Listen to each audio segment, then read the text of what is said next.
બીએલઓને કામનું ભારણ ઘટશે, મહેસૂલ પંચાયત મનપાનો સ્ટાફ મદદે ઉતરશે।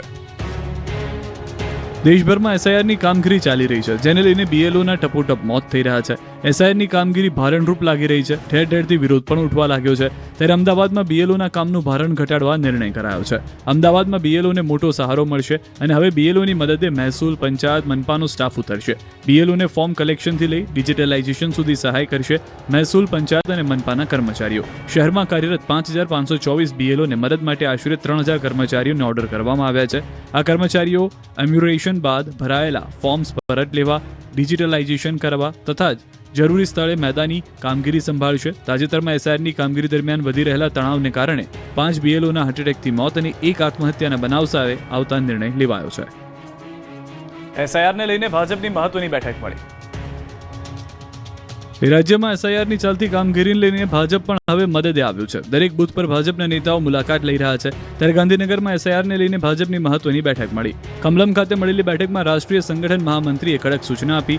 બીએલ સંતોષીએ તમામ હોદ્દેદારો, ધારાસભ્યો સાથે સંકલન કરી યાદી તૈયાર કરવાની સૂચના આપી। કેટલાક મતદારો એસઆઈઆર માટે સક્રિય છે, કેટલાક નિષ્ક્રિય છે। કેટલાક મતદારો બહાર તેની યાદી તૈયાર કરવાનો આદેશ કરાયો। યાદી તૈયાર કરી બહાર રહેલા બાકી રહેલા મતદારોને સંપર્ક કરો અને ફોર્મ ભરવાનું સૂચન આપ્યું। સૌથી વધુ નિષ્ક્રિય મતદારો એલિસબ્રિજ વિધાનસભા વિસ્તારમાં હોવાનું બેઠકમાં સામે આવ્યું। અસરવા વિધાનસભા વિસ્તારમાં નિષ્ક્રિય મતદારોના ડેટા ન બન્યા હોવાનું સામે આવ્યું। ત્યારે ભાજપના મતદારો જે બૂથમાંથી ઓછા થયા હોય એમના ફોર્મ ભરવાની કડક સૂચના આપી છે। બીએલઓ પર સંકટ વચ્ચે દાહોદમાં એસઆઈઆરની કામગીરી કરનારનું સન્માન કરાયું। એક તરફ રાજ્યભરમાં એસઆઈઆરની કામગીરીથી બીએલઓ કંટાળી ગયા છે, કામ ટોર્ચર સમાન લાગી રહ્યું છે। ત્યારે દાહોદ જિલ્લામાં મતદાર યાદી સઘન સુધારણા કાર્યક્રમ અંતર્ગત ઉત્તમ કામગીરી કરનાર કર્મચારીઓને સન્માનિત કરવામાં આવ્યા।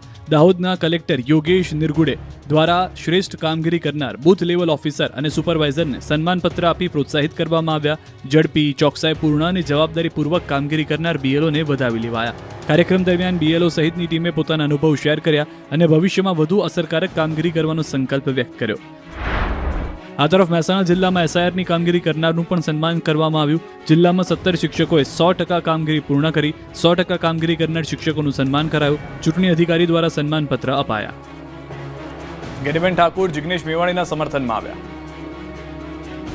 ધારાસભ્ય જિગ્નેશ મેવાણીએ પોલીસના પટ્ટા ઉતારવાની ધમકી આપતા રાજ્યભરમાં વિવાદ વકર્યો। મેવાણીના વિરોધમાં પોલીસ પરિવાર રોડ પર ઉતર્યા। ત્યારે કોંગ્રેસ નેતા અને બનાસકાંઠાના સાંસદ ગેનીબેન ઠાકોર અને પૂર્વ ધારાસભ્ય ગુલાબસિંહ રાજપૂત જિગ્નેશ મેવાણીના સમર્થનમાં આવ્યા અને પોલીસ પરિવારની રેલીને બુટલેગરોને પ્રોત્સાહન આપવાની રેલી ગણાવી। તો ગુલાબસિંહે જાહેરાત કરી કે કોંગ્રેસ આગામી દિવસોમાં રાજ્યભરમાં દારૂ, ડ્રગ્સ મુદ્દે ઝુંબેશ ઉપાડશે।